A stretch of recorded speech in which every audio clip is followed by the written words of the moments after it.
Apparently crossing Australia seemed a pretty popular pastime in the 1860s. First there was the ill-fated Burke and Wills expedition from Victoria. Then in 1862, South Australia followed with a successful crossing, led by the Scottish-born John McDowell Stewart. This bloke here, I reckon, has got to be Australia's #1 explorer. The pathway that he opened up from southern Australia all the way up to the north and back again, absolutely amazing stuff. But what I find really interesting is the detail that he noted down in his journal. Small things that he saw and encountered, that sort of thing. And some of it, even today, is still a mystery.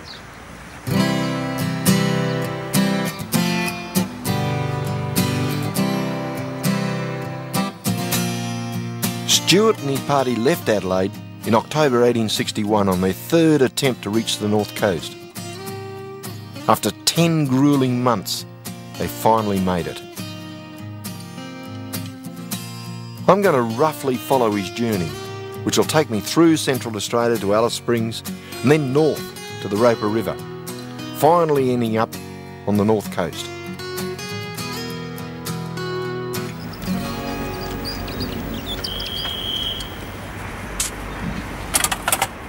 Might give me mate a car all day for a bit.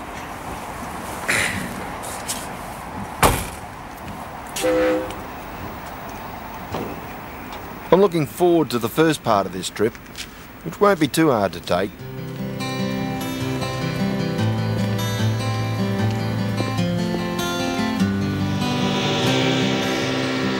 The train trip to Alice is about 1,500 kilometres, and a long way from the hardships endured by Stewart and his men. The Ghan is named after the Afghan camel drivers, who for 50 years after Stewart provided the only transportation into Central Australia. The overland telegraph line that linked Australia with the rest of the world was built 10 years after Stewart's crossing. And like the camels, the Ghan Railway followed almost exactly in his footsteps.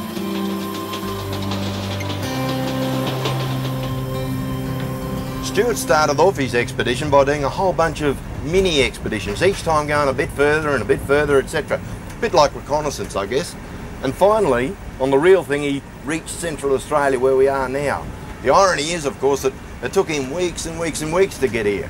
And we've done it overnight on this train, which is terrific. But looking around the place this morning, I can see the vegetation. It's lush and green, and obviously they've had rainfall here.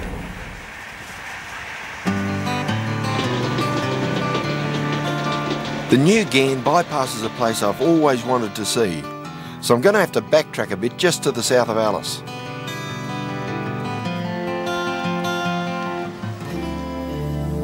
They tell us that millions of years ago, mountains and forests once covered this entire landscape.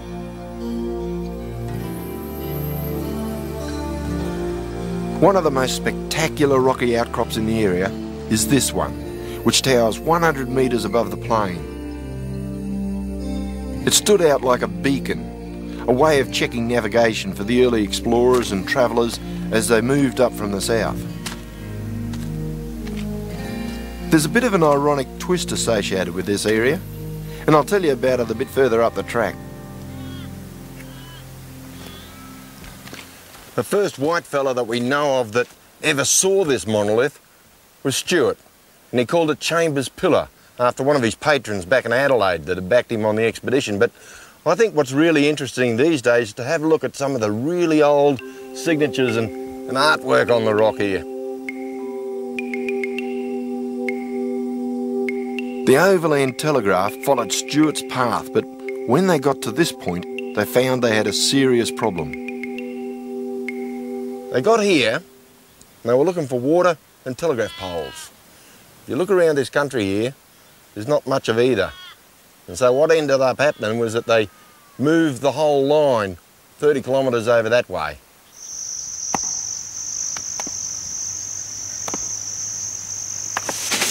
The men often worked in scorching heat and, like Stuart, faced the same problem of finding water. It's a real tribute to their determination that in less than 2 years, something like 36,000 poles and a single strand of wire linked Adelaide to Darwin.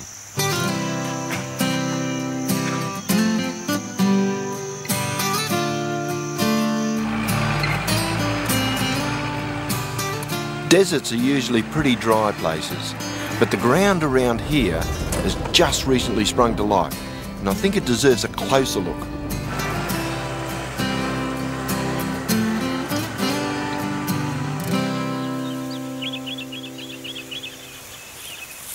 Have a go at this. This is all nardoo, and we can tell from this that there's been recently a whole bunch of rain falling around here, because the rain's collected and the nardoo has jumped up around this little washaway down here. Down in Cooper's Creek area, Aboriginal people used to eat nardoo, but up here in Central Australia, never ate it. Why would that be? Well, because the water comes and punches the nardoo up, it also changes the other food cycles. And over here on the trees, we can see a whole bunch of other bush tucker. Bush tucker that you don't have to prepare, not like nardoo. So if you've got a choice between nardoo and things you can pull straight off the vine, what are you going to go for? Come on, I'll show you.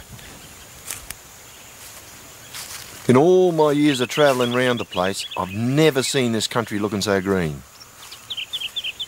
It was something Stuart could only dream about.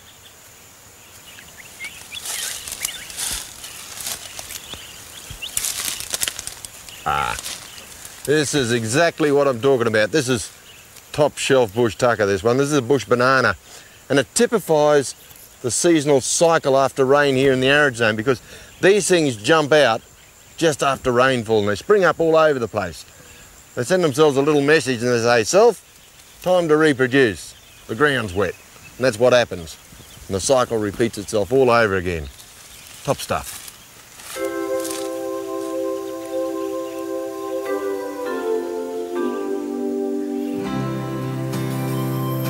It was vital for both the men and the animals to find a good supply of water. Stuart made a habit of climbing hills, even mountains, looking for water around the countryside. This mountain lies several hundred kilometres north of Alice Springs, and Stuart was quite excited at being the first European to reach this point.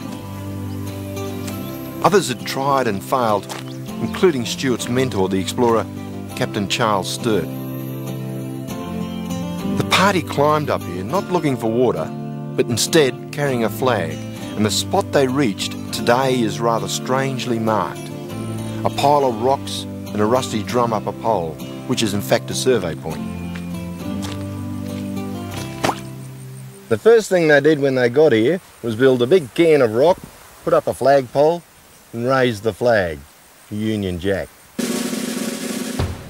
We gave 3 hearty cheers for the flag, the emblem of civil and religious liberty, and may it be a sign to the natives that the dawn of liberty and civilization and Christianity is about to break upon them. He came up here for one reason.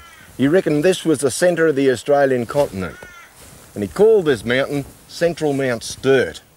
See, Charles Sturt was his previous boss, but when he got back to Adelaide, the Parliament and the map makers and all the rest of it changed it round. They called it Central Mount Stewart, which is probably much more appropriate. Anyway, it wasn't the centre, because we found out these days with technology, satellites and all the rest that really the centre of the Australian continent's about 400 kilometres to the south. You'd already been through it, way back there at Chambers Pillar, so you didn't have to climb up here at all. Come to think of it, I didn't either.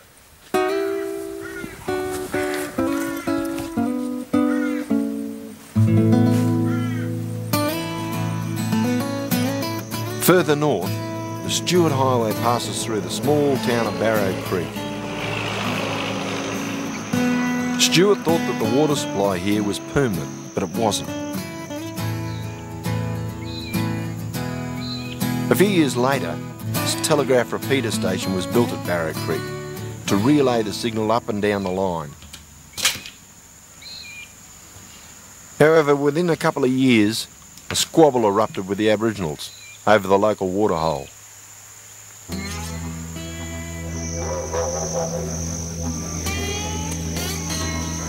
On a summer's evening in February 1874, a group of station operators sat around yarning. They didn't realise that a large group of Aboriginals was slowly moving in on them.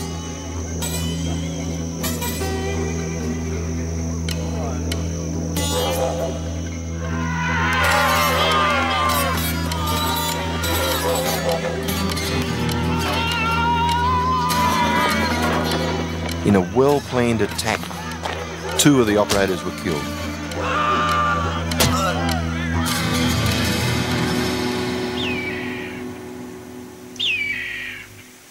Punishment was swift, and in the months that followed, a number of Aboriginals were rounded up and slaughtered.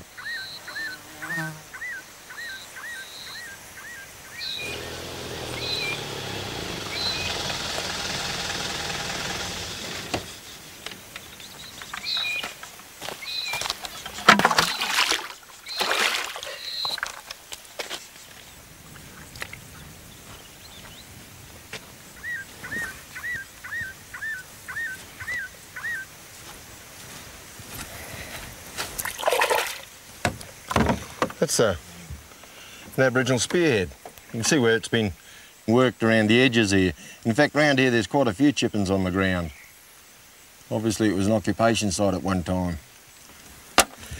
John McDowell Stuart stayed here for quite a while, and this water behind me is one of a number of ponds which are all sort of linked together, and he called it Keckwick Ponds after his 2IC.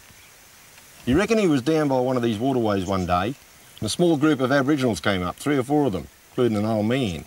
He said he stood there looking at them, giving them signs to come across and have a feed if they wanted to, or drink of water. Didn't do anything. He said, and then they surprised him. What they did was the old man gave him one of the Masonic signs, whatever that happens to be. Stuart couldn't believe his eyes. He just stood there watching and watching, and they did it again, 3 of them, repeated it. And he answered them with a Masonic sign, I guess. And once he did that, they all came across and patted him on the back, reckoned he was a good bloke and all the rest of it. The way they went on their way. When you think about it, that wasn't an accident. It happened twice. It was deliberate. But what on earth are Aboriginals in Central Australia doing with Masonic signs? Puzzling stuff.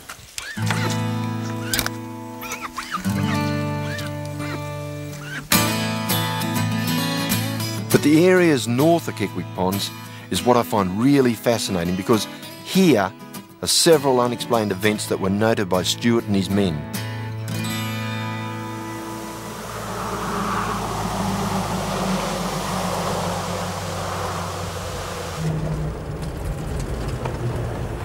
This is the place I'm looking for.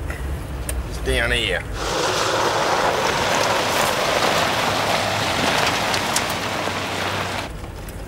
Stuart reached this point on his second trip and made another extraordinary observation about the local Aboriginals.